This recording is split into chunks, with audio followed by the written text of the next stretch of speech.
বিপক্ষে কেন যাব? হ্যাঁ এটাই আপনাদের রেসপেক্ট করি অনেক। অবশ্যই সেনাবাহিনী দেশের জন্য কি করছে আপনার পাহাড়ে আসলে বোঝা যায়। যারা পাহাড়ে না আসবে জীবনও বুঝতে পারবে না, সত্যি কথা যেটা। প্রত্যেকটা দিন চ্যালেঞ্জিং, প্রত্যেকটা দিন। আমি নিজেও জানতাম না, আমি যখন মানে পাহাড়ে ঘুরতে আসি মানে এখন জানি যে সেনাবাহিনী দেশের জন্য কি করছে। সেনাবাহিনী ওইসব জায়গা থেকে ক্যাম্প উইথড্র করলে আপনি চিন্তাও করতে পারবেন না যে আপনি ট্যুর দিতে থাকবেন, চিন্তাও করতে পারবেন না। জানি তো, জানি। একদম প্রতিদিন গুম হন, প্রতিদিন গুম হন।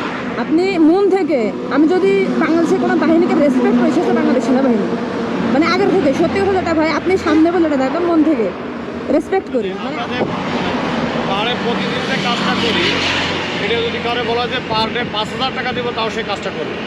জানি তো এই বড় বড় পাহাড় কাটাতে রাস্তা বানানো যে একটা চ্যালেঞ্জ। করা লাগবে না, বলবে যে এই পাহাড়টা নয় ওই পাশে দাও। চাচা বলবে যে ভাই, আচ্ছা আপনি খোটেন আমারে দিয়েন।